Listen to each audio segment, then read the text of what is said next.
Good afternoon. Welcome to today's installment of our public webinar series on the arts and human development. My name is Sunil Iyengar, and I direct the Office of Research and Analysis at the National Endowment for the Arts, which leads an Interagency Task Force with members representing 17 federal entities. Together, we're interested in gaining and sharing knowledge about the arts' role in achieving positive cognitive, social, and emotional outcomes across the lifespan. As it turns out, this is our last webinar of the fiscal year. Before we dive in, here's some housekeeping. You'll all be muted and will be able only to hear us. This webinar will consist of 2 PowerPoint presentations and a video. Following our presentations will be a Q&A session. You may submit questions or comments at any time using the Q&A box below the PowerPoint you see on your screen. We will do our best to address as many as possible during the time we have. Please do not use the raise hand button. Also, please note that this webinar will be posted in the webinars section of our website in a few days so that you can refer to it in the future. So, having said all that, this is our agenda for the hour. I'll start off with some brief updates of recent NEA or task force activities related to the arts and human development, and then I'll go to our distinguished panel. First, let me note that last year I participated in a meeting held at the National Cancer Institute, or NCI, of the National Institutes of Health in nearby Bethesda. It was held by NCI's Office of Cancer Complementary and Alternative Medicine. Partly as a result of that meeting, this NCI unit joined our Interagency Task Force. But another outcome was that I got to learn firsthand about some of the exciting research being conducted by members of the American Music Therapy Association, which presented to NCI on that occasion. Soon after the meeting, I got to persuade Dr. Andi Farbman, the association's executive director, to share these findings with a more general audience through this webinar series. I'm delighted to have her with us, as well as Dr. Debra Burns, who, in addition to the titles she holds here, is also chair of AMTA's research committee. Then we'll hear from Dr. Sheri Robb, who, in addition to her titles here, directs the Indiana CTSI KL2 Young Investigator Program. She coordinates the undergraduate nursing honors program at Indiana University School of Nursing, and she serves as editor of Journal of Music Therapy. Now, these are free webinars, but we always like to make sure you have your money's worth. So to pack this hour with as much timely and relevant content as we can, we've also invited our friend Dr. Nolan Gasser, who, besides being a pianist and composer in his own right, is the architect of Pandora Radio's Music Genome Project and chief musicologist of the company. Nolan participated in the 2011 founding meeting of the NEA Arts and Human Development Initiative, along with the cognitive neuroscientist Dr. Michael Gazzaniga. And we're glad to have him back with us to talk about his latest venture with Memorial Sloan-Kettering Cancer Center in New York, involving music listening in the treatment of cancer symptoms. Now, as I said, before we go to our speakers, I just want to share a couple of items with you pertaining to the arts and human development more broadly. First, some of you will recall that last year, all of our webinars in this series had a special focus on creativity, especially in terms of psychological, neuroscientific, and educational research. In a way, the culmination of these efforts is the release of a report, How Creativity Works in the Brain, which you can find on our website at arts.gov. The report itself is based on a research workshop held last year at the Santa Fe Institute and co-sponsored by the NEA. Synthesizing numerous insights about the science of creativity in the brain, the report suggests that the creative process, exemplified by our nation's artists and embodied in the daily lives of people from diverse backgrounds, merits closer study, and that the time is now, when many new tools and models for examining neurobiological activity are under development. We hope you'll take a look. The second research notice is that guidelines for research grants from the NEA have been posted to our website. In keeping with the last 4 years, the NEA will support novel and rigorous research on the value and/or impact of the arts in American life. The application deadline is coming up, October 25th, and of course you may contact us at nearesearchgrants@arts.gov if you have any questions. And I should note that some of those grants, in fact, study arts therapy of various kinds or arts programming in the context of treating cancer or other health conditions. So let's begin. Dr. Farbman? Thanks, Sunil, and good afternoon, everyone. We welcome this opportunity to showcase the current science and art of music therapy. As Executive Director of the American Music Therapy Association, I'm proud to say that AMTA dates back to 1950 and now represents over 6,000 professionally trained and credentialed music therapists in the United States and in some 30 countries around the world. Because our time is limited today, I'm going to give you a very brief overview of music therapy. Should you have any follow-up questions, please feel free to contact AMTA or check out our website at www.musictherapy.org. Barely a day goes by without music therapy being mentioned in print or social media. So what is music therapy? It's simply put a healthcare and education profession, and defined as a clinical and evidence-based use of music interventions to accomplish goals within a therapeutic relationship by a credentialed professional. In other words, not just anyone can do music therapy. So what is it that music therapists do? They assess strengths and needs, they develop goals, they implement programs, and they collect and document data related to client responses. And some sample goals include developmental and neurologic growth, for example, improving coordination, psycho-emotional regulation, such as reducing agitation, and music therapy interventions are particularly well suited for facilitating transitions, such as those needed by a child with autism or an adult with dementia. Music therapists serve individuals throughout the lifespan. And you can see from the slide on populations, which I won't read, includes more than 30 populations. And I'll point your attention to cancer and chronic pain, which is the subject of our talk today, mental health, post-traumatic stress disorder, and visually impaired. The settings where music therapists work mirror the populations. And so you can see there's adult daycare, drug and alcohol programs, hospices, military bases, veterans medical centers, and even new programming and wellness programs and centers. The bachelor's degree in music therapy from one of our 70 or more AMTA-approved programs is what's needed to practice music therapy. In addition, we have master's degrees and doctoral degrees in music therapy, and approximately 40% of credentialed music therapists have advanced degrees. In addition, there are scores of specialized training. A credential is required to practice music therapy, and all graduates of music therapy degree programs take a national board certification exam, and if they pass the exam, they get the music therapy credential MTBC, or Music Therapist Board Certified. I will make note of the fact that there's a growing trend of state recognition and licensure, with 7 states now requiring a license to practice music therapy. Now, focusing on our topic of today, music therapy and oncology research, it's a growing area of research. There's a lot of team science involved, and there's a lot of diverse research going on. And our researchers are tackling questions relevant to patients and caregivers. And you can see on that slide, hot off the press from the Journal of Music Therapy in 2015, a study titled Measuring Supportive Music and Imagery Interventions, the Development of the Music Therapy Self-Rating Scale.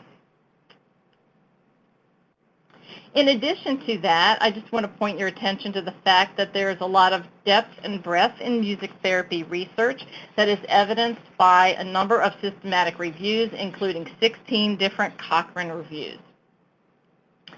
And now, the focus of our presentation is going to be performed by two of our top music therapy researchers, Dr. Debra Burns and Dr. Sheri Robb.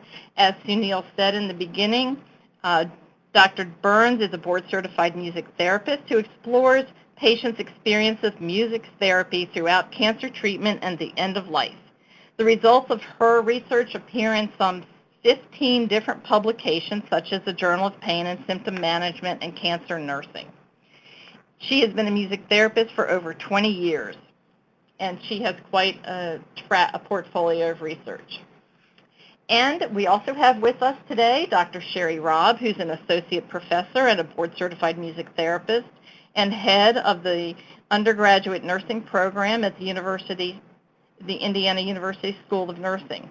Sheri has received funding from NIH and Children's Oncology Group for her research, which focuses on the development and testing of music therapy interventions for children and adolescents with cancer and patients.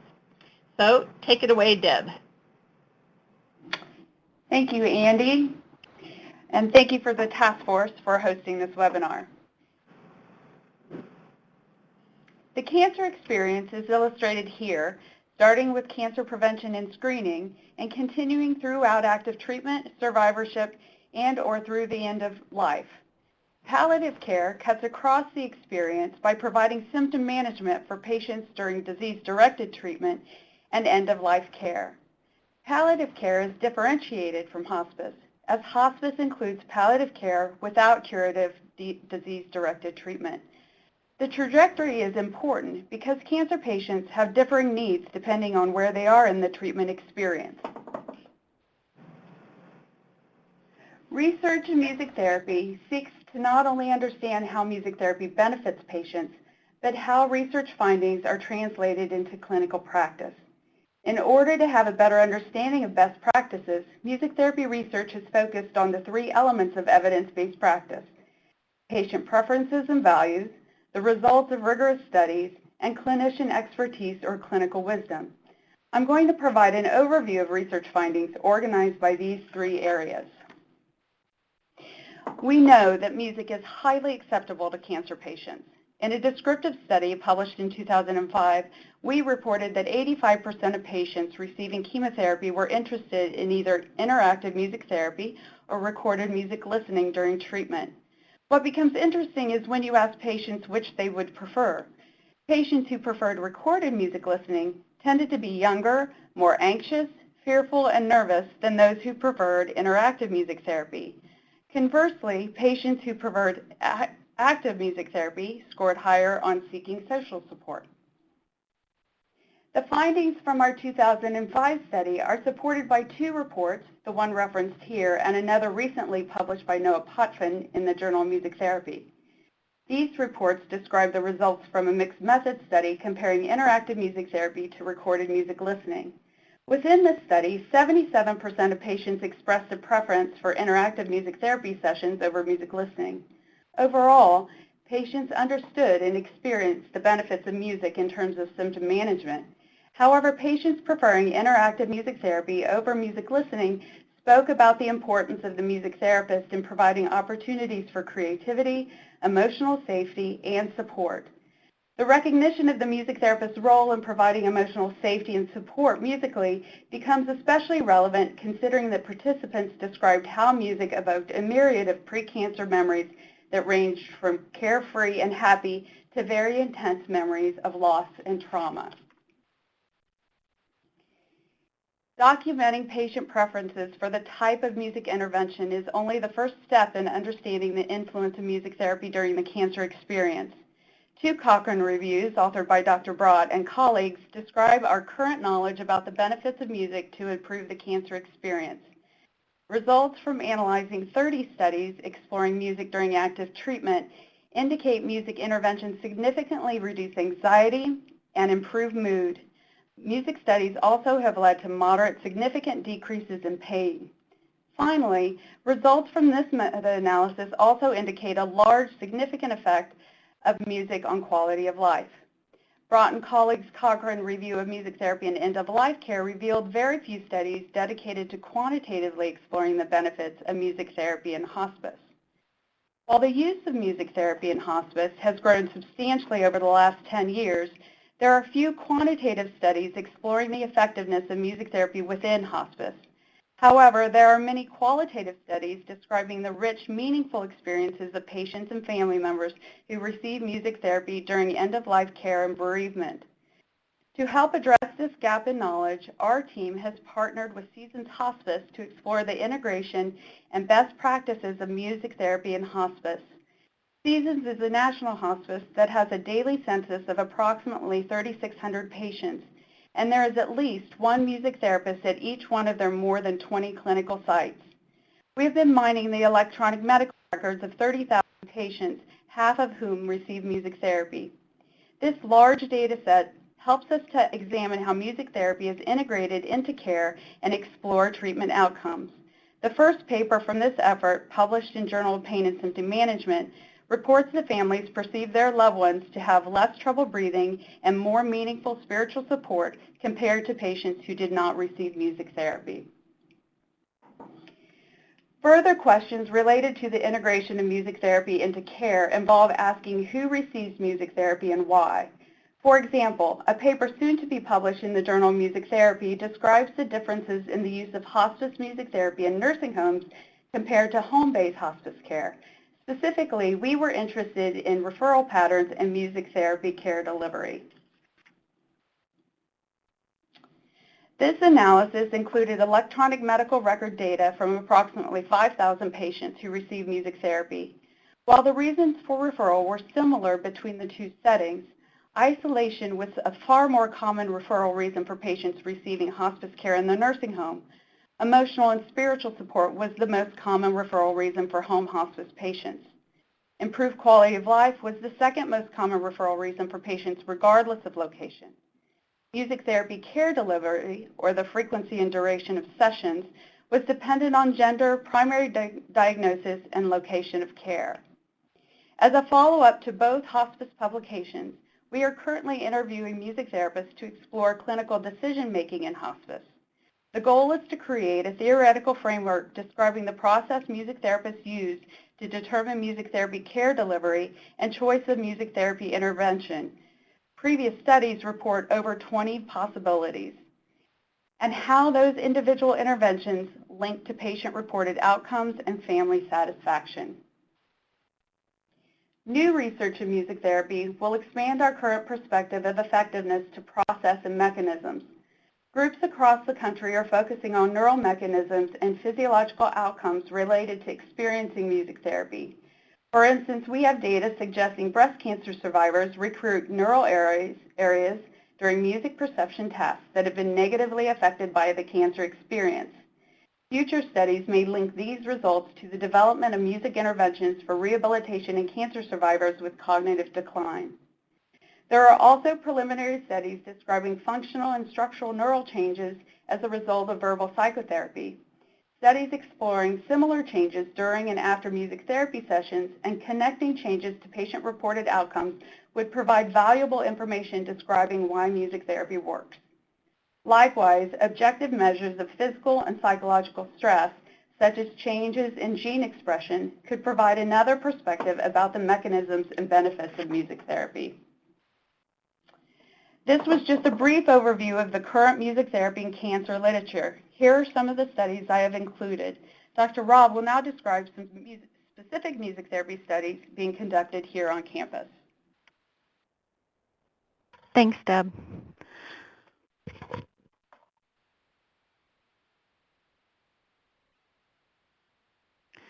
So I will be sharing outcomes for a specific music therapy intervention that was designed for adolescents and young adults undergoing hematopoietic stem cell transplant for cancer. This is an R01 multi-site trial that was funded by the National Institute for Nursing Research with additional funding from the Children's Oncology Group. Dr. Joan Haase, my colleague here at IU School of Nursing, was the PI for the study. This study took place over a 5-year period and was offered as a limited site study through the Children's Oncology Group. Our interdisciplinary team pictured here represents 8 healthcare disciplines, and the study was conducted at 11 hospitals across 8 sites. I will be sharing with you findings for our primary aim, which was to test the efficacy of the therapeutic music video intervention for adolescents and young adults during the acute phase of stem cell transplant. We hypothesized that adolescents and young adults who received the TMV would have less symptom distress and defensive coping and have greater positive health outcomes, including family adaptability, cohesion, communication, positive coping, hope and spiritual perspective, resilience, and quality of life. Our findings were published last year in the journal Cancer. The reason this study is important is that we know that physical and psychosocial complications can develop in as many as 2/3 of adolescents and young adults that are diagnosed with cancer. Stem cell transplant is associated with high symptom distress, uncertainty about illness, treatment, and future, and mortality rates can be as high as 50% depending on the type of stem cell transplant. In addition, many adolescents and young adults lack a sufficient repertoire of illness-related coping strategies to help buffer the impact of a cancer diagnosis and treatment. And there are very few theoretically derived interventions designed specifically for this age group. In this slide, I want to provide some perspective about why a music video intervention was selected. And this slide includes quotes from our interviews with parents and adolescents who participated in the TMV intervention. The intervention was designed to help adolescents and young adults explore and express thoughts and emotions related to their disease and treatment that might otherwise go unspoken. Communication for adolescents and young adult patients can be difficult, stressful, and oftentimes are avoided in a misguided effort to protect family and friends. Many music and video production can offer a non-threatening and appealing medium for self-expression. And it's through the creative process of writing song lyrics and producing a video that adolescents and young adults are able to make sense of the cancer experience within the context of their own life and derive meaning from that experience. Once the video is complete, the adolescent can show their video to their parents. And this allows parents and healthcare providers an opportunity to gain a clearer understanding about their adolescent's perspective on cancer, resulting treatments, and their desires for the future. This study was guided by two theoretical frameworks. Dr. Joan Haase's resilience and illness model is the model we used as our theory of the problem. And then the theory of the intervention is my contextual support model of music therapy. This slide illustrates Joan's resilience and illness model, which served as the measurement model for our study. Joan's model identifies risk and protective factors that mediate resilience and quality of life. The red factors are risk factors, and the TMV aimed to reduce these risk factors by minimizing illness-related distress and the use of defensive coping strategies. The green factors you see are protective factors that mediate or lead to better positive health outcomes of self-transcendence and resilience resolution. And these were factors that the intervention aimed to increase. The contextual support model of music therapy is grounded in motivational coping theory, which argues that all humans have a fundamental psychological need to experience competence or mastery in our environment, that we desire opportunities to exercise our autonomy, which is making choices and having a sense of control, and that we're driven to have meaningful supportive relationships with other people. In addition, qualities of the environment either support or interfere with these drives. When these drives are threatened or limited, we experience an environment as stressful. And when these drives are supported by the environment, we feel less stress. Stressful environments are often chaotic, meaning they're unpredictable and difficult to anticipate what will happen. They can be coercive, meaning opportunities to make meaningful choices and exercise control are limited. And the environment can feel neglectful due to lack of available supports from significant others. Cancer treatment hospitalization is often chaotic, coercive, and neglectful, and that families and care providers are often experiencing multiple stressors that place strain on their ability to support their adolescent as he or she goes through treatment. In contrast are supportive environments, and the contextual support model specifies how music can be used to create a supportive environment to counteract stressful qualities of cancer treatment and hospitalization. These factors are important because they guided the design and content of the TMV intervention. In addition, the music therapist uses these factors to tailor delivery of the intervention. The therapeutic music video intervention was a 6-session intervention, and the therapy occurs through the process of writing song lyrics and selecting images for their video. The product is a slideshow-style video where the adolescent has changed lyrics to an existing song to express what is important to him or her, and then they pair their lyrics with meaningful images, do a sound recording, and then they have the option to have a premiere where they can share their video with family, friends, or healthcare providers. This slide illustrates the relationship of the music video intervention to our targeted resilience and outcomes. The far left column specifies where elements of structure, autonomy support, and relationship support occur in the intervention. The center column identifies different processes that occur during the intervention, and how those processes are tied to RIM outcomes are illustrated in the far right column. Music therapists have the prerequisite knowledge and skill to deliver the TMV intervention. When watching a music therapy session, one may notice the music making that is occurring, but may not realize the decision-making and tailoring processes the music therapist is using during a session. When delivering the TMV, the music therapist is using their knowledge about symptom trajectory, stress and coping research, child and adolescent development, family systems research, and the sociological and psychological functions of music to inform their clinical decision-making. And they tailor the musical experience to bring about desired clinical changes, oftentimes increasing and decreasing the structure within the music, narrowing or broadening decision processes, and integrating family members, peers, and healthcare providers into the project in a way that builds meaningful relationships. The therapist is also trained to recognize, monitor, and respond to adverse responses that may occur, ensuring safe and effective delivery of interventions. These lyrics from one of our adolescents' videos, Albert, are color-coded to correspond with the RIM outcomes. As you can see, Albert expresses things that were distressing to him, and these are color-coded in red, while also still finding joy in the day, which is coded blue, a resilience factor. Later in the chorus, and in verse 3, you see Albert's expression of multiple protective factors, including courage, his fighting spirit, faith, and strength that he derived from his friends and family. This table summarizes results from our study, and as you can see, we had moderate, significant effect sizes post-intervention for courageous or positive forms of coping. And at time 3 in the far right-hand column, 100 days post-intervention, we saw additional benefits for family environment, which is adaptability, cohesion, and communication, and social integration, which were relationships with peers, healthcare providers, and family. We had moderate, non-significant effect sizes for spiritual perspective and self-transcendence at time 3 as well. In summary, our AYA who received the TMV were using and had developed more positive forms of coping during transplant. This is significant because the ability to use adaptive, positive forms of coping are associated with better health outcomes and adjustment post-treatment. Our strongest outcome was for family environment, followed by social integration. So the intervention appears to have strengthened the AYA's ability to communicate and share their experiences with family members, friends, healthcare providers, strengthening their social support connections, and overall family communication and function. Based on our parent interview data, we learned that parents were also deriving benefit from the TMV, but need additional help to open and sustain a dialogue with their adolescent about DVD content. We received additional funding from the National Cancer Institute and Children's Oncology Group to test a nurse-delivered parent intervention that focuses on communication and self-care. The TMV is now being delivered as standard care.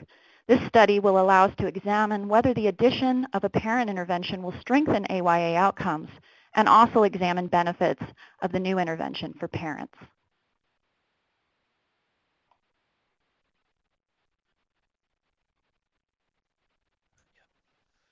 Thank you very much, Sheri, Debra, and Andrea. I just wanted to kind of remind people that you can feel free to submit questions or comments at any time using the Q&A box below the PowerPoint on your screen. And I think I misspoke earlier. I said there would be a video. There will be no video, although we did, of course, just hear about a great intervention involving music video. So now I'd like to turn it over to Nolan Gasser at Pandora. Really looking forward to this. Nolan? Thank you very much, Sunil. It's really wonderful to be back with you. Good afternoon, everyone. It really is a pleasure to be here with this very distinguished panel, and I would like to make it very clear at the onset, I'm a bit of the odd man out here. I am not a music therapist. I have no formal training in music therapy, and really until about a year ago, I had very little direct knowledge of the practice and what was going on in terms of the methods being used and the research being conducted. This has really sort of slowly begun to change over this past year, as I'll talk about a little bit.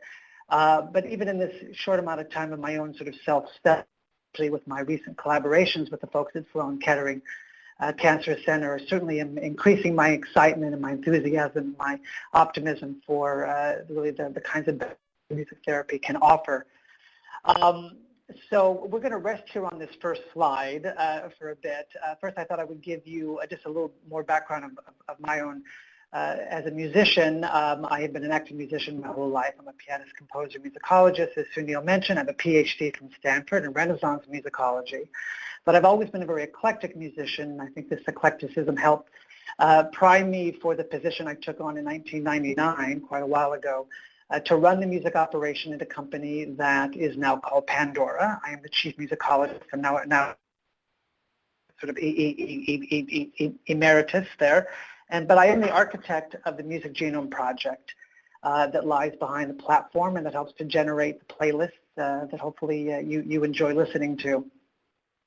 The great success and really the great blessing of success, Pandora has brought me some very unexpected opportunities over the years. And one of those came in July of last year when I was contacted by Dr. Gary Dang at the Integrative Medicine Center at Sloan-Kettering.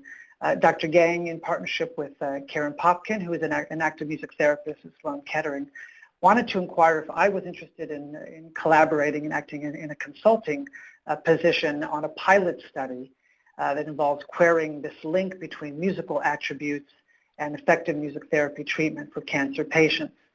Now, prior to getting into a little bit some of the hopes of the study, which is just now starting, since I don't have too much to say since we don't have any results yet, I thought I would spend a little bit of time with you on some of the things in my own background and my own interests, which I think sort of preps my perspective in this and certainly gives me great optimism for our own study as well as, of course, for the... At Pandora, what we did is we developed a method to sort of code musical songs and works by virtue of really dissecting them and finding out what's going on, what makes them tick, what are all the individual constituent elements and attributes, how are they realized in a given song or work, what is their sort of genomic identity. There are 5 different genomes covering the whole panoply from classical to jazz to world music to rock and so forth. So what we do is we really break down what's going on in terms of melody and harmony, rhythm and form and instrumentation.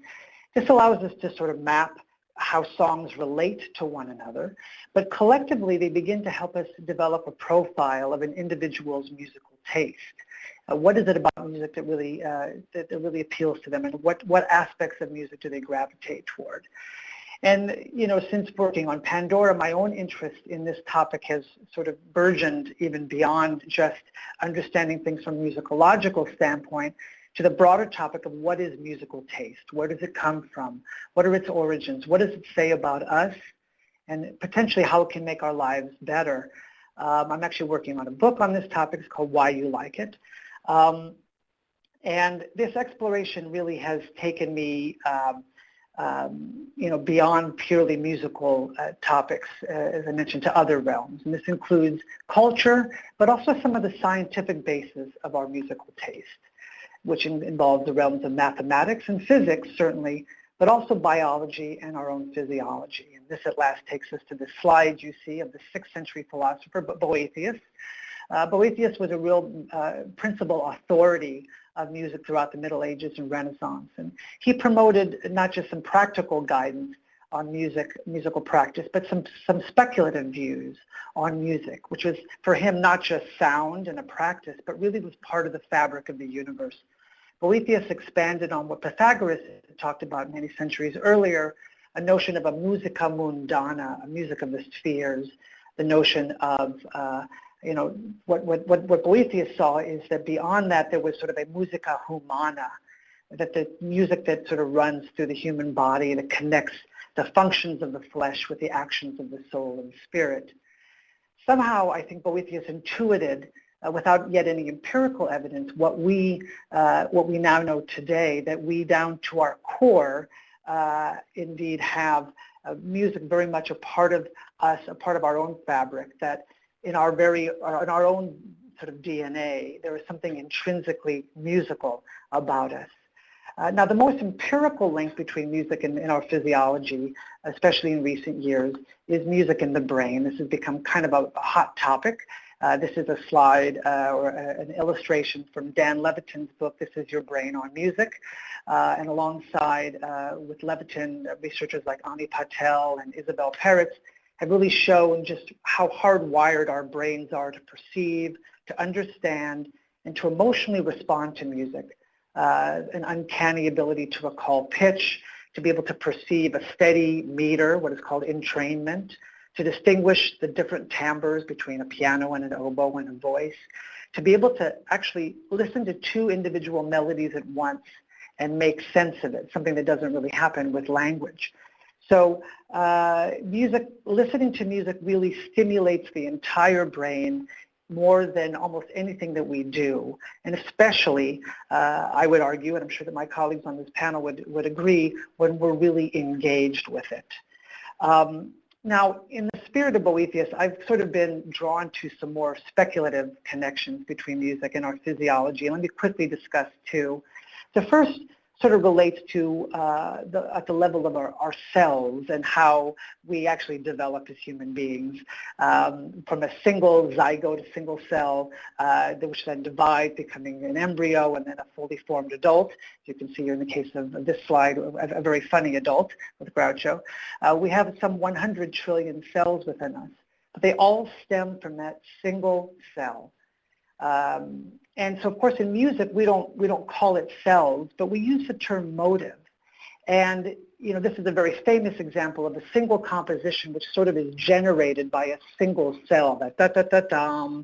That single zygote in some ways gives birth and spawns this entire first movement of Beethoven's Fifth Symphony. Of course, this again is a very explicit and very extreme example, but I would say that so many pieces of music, whether the creators were aware of it or not, have this organic unity, this sort of motive-oriented framework that really ties the piece together. Sort of second sort of speculative area has to do with how our cells sort of develop. As humans, we, again, begin with a single cell, this embryonic stem cell, but it is pluripotent. In other words, it is many powerful. It can transform itself into all kinds of different specialized cells, blood cells, cardiac muscle cells, brain neurons. These pluripotent cells, again, can turn into any type of cell, but they all share the same genome. They are, in essence, sort of distinct variations on the same theme. Of course, that's no accident that I'm using that expression. Theme and variation is a true archetype of music. It appears not just in the works of Mozart, as you see here, but really in every genre, every culture makes use of theme and variation of some form or another. It seems to be sort of a musical embodiment of this natural biological process. I guess the overall point here is that of my science-based inquiry is that musical works are not formed in a vacuum. They really stem from human creativity, human action and interaction, and this naturally would embody and reflect aspects of both our own human experience and our internal biological nature. So these, of course, are grounded, I would argue, on the physics-based properties of sound, which explain why so much of the music we listen to is built on major and minor triads, which come out of the overtone series, and are based on octaves and fifths and fourths, which come out of the natural proportions of frequencies and all that kind of good stuff. And so I think we have in many ways evolved, I would argue, some would not agree, but I would evolve that really music has become an adaptive trait in our own development, that we have evolved to perceive music and to benefit from it, and obviously especially in the hands of talented researchers and therapists. So our physiological response to these physics-based fundamentals, I think, really explain why so much of the music in all styles and genres is grounded on things like symmetry and balance, patterns and unity, theme and variations, and why we gravitate towards music based on these principles. Now, all this doesn't necessarily explain why we have our individual musical taste. This is its own sort of complex sort of alchemy. But much like we individually have our own genotype, where we all have the same 20,000 or so genes, but it's how each one of us expresses those genes that makes us who we are. So similarly, I would argue that we have our own musical genotype. So you may love rock and roll, or pop music, but you may have different realm that you gravitate to, different things about pop music that really capture you, that say a little bit about who you are, but also just explain your musicological genotype. So here's an example of a Led Zeppelin song that you may like it because of the use of recorders, or of its minor key tonality, or the tempo of sort of a medium ballad. Here's an example of a jazz song. These are all a little bit off the beaten path kind of style. So a tune like Take 5 from the Dave Brubeck Quartet, an odd meter as opposed to a more regular meter, or the particular tone of Paul Desmond's saxophone, or the form that's being used, kind of an AABA form, a very traditional form type, as opposed to another.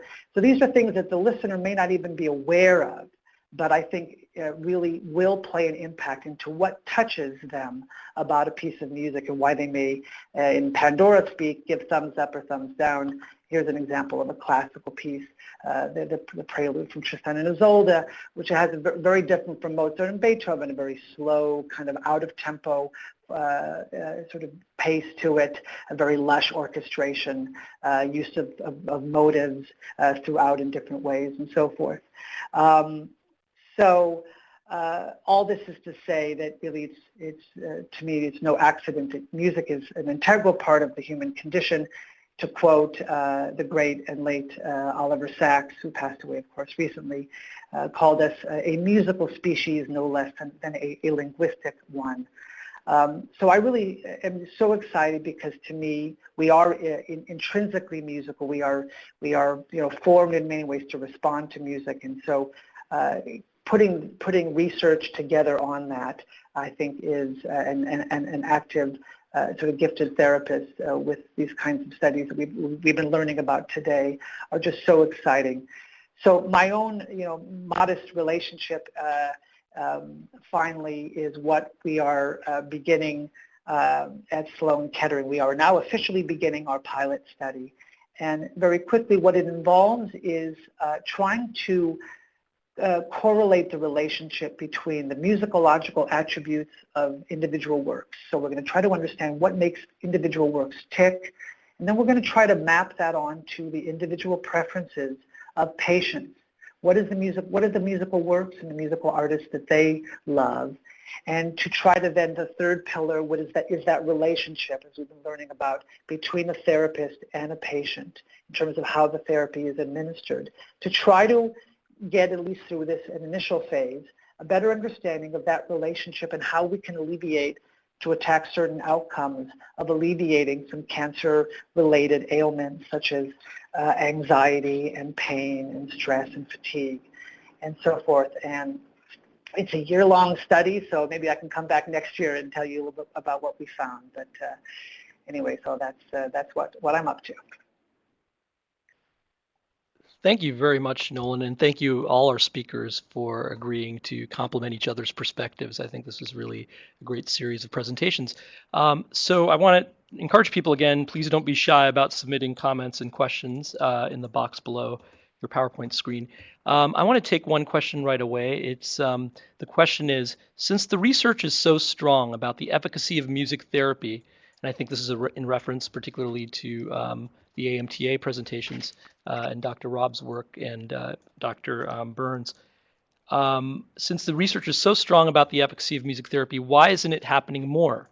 How can arts funders support expansion of music therapy services?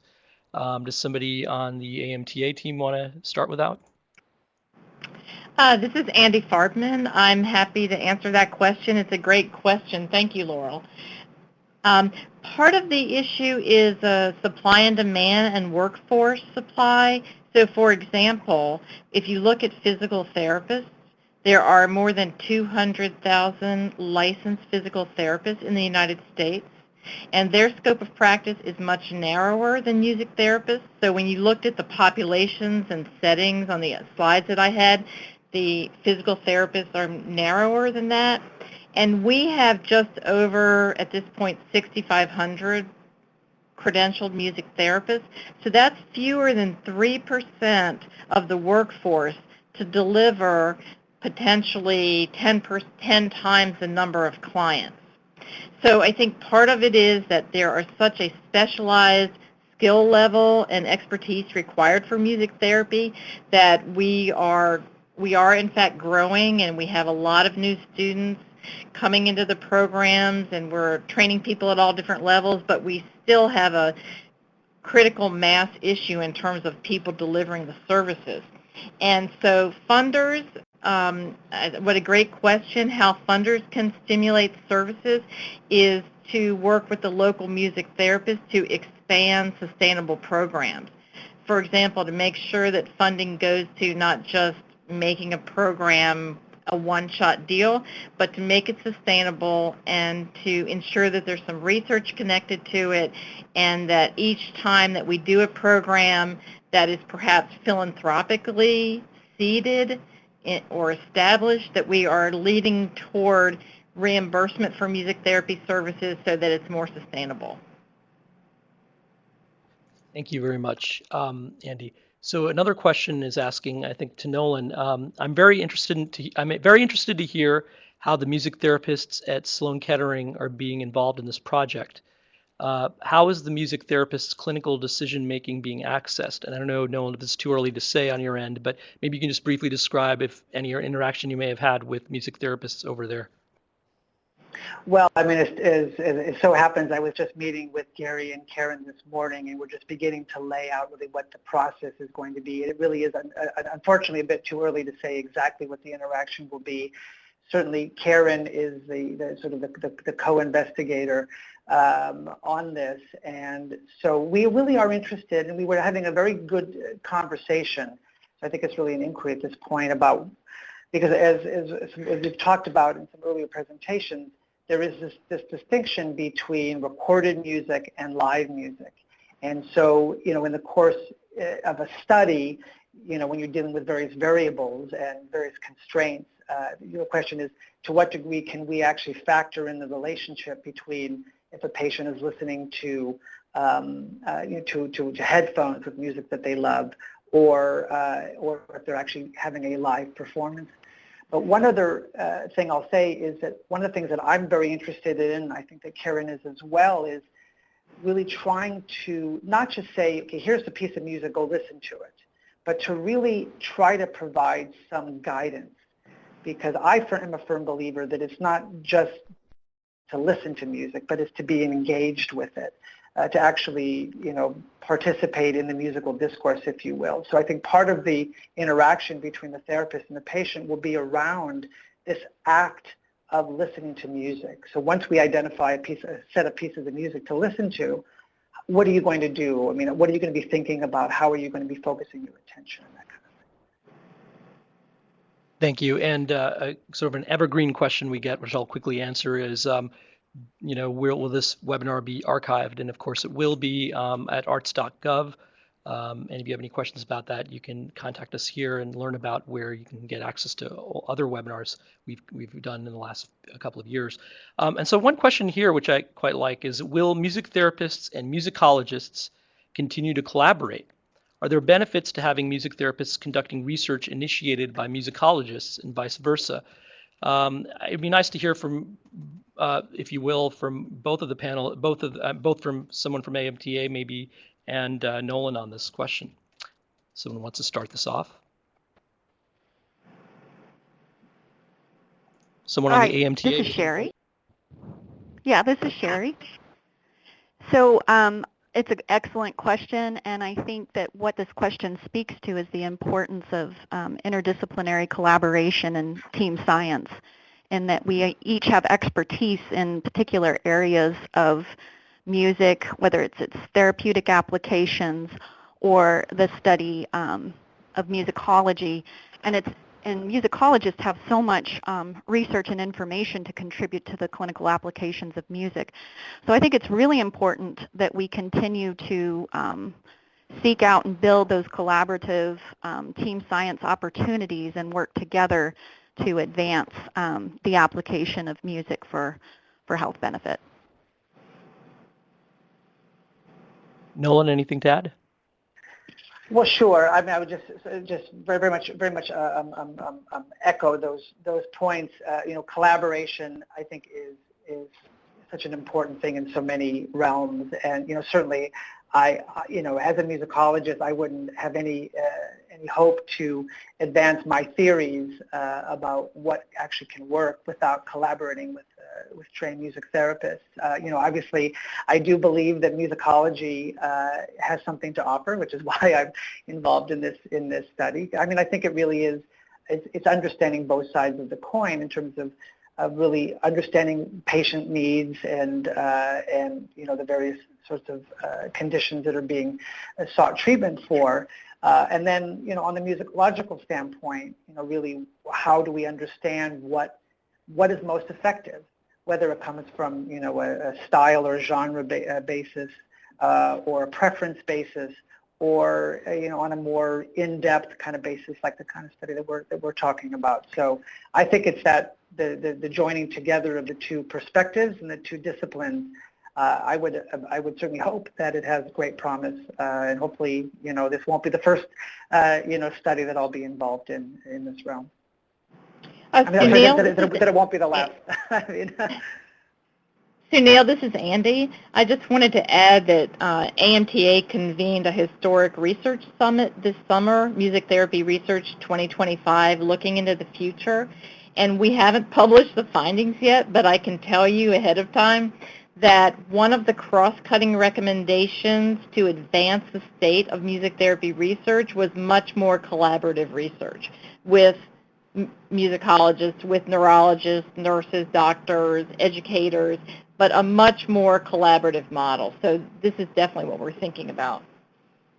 Great, thank you. And I don't know if any of you can speak to this question, but I'm going to try. Somebody's asking, is there a big difference between music listening versus playing music in terms of the impact on the brain? And the person posits, I'm guessing there may be a small difference in the short term, but a large difference over the long term. And I know that, I think it was Debra pointed out that among many other conditions in which music therapy has been studied are traumatic brain injury and some cognitive neuro conditions, cognitive neuroscientific issues. But I didn't know also if maybe Nolan has a perspective on that, if either of you can speak about music listening versus playing music. Debra, any thoughts on that? Well, I'm not sure if there's been a head-to-head kind of comparison between music listening and active music making within the neuroscience literature. Certainly there have been a couple of studies. There's a classic study that was published many years ago comparing music listening from Memorial Sloan-Kettering, music listening versus active music therapy, showing some greater benefits for active music therapy. But I don't know if that study's been replicated to measure the impact on the brain. So it's a great question. Yeah, well, I can, certainly speak that from my research, not so much on the therapeutic side, but just on the pure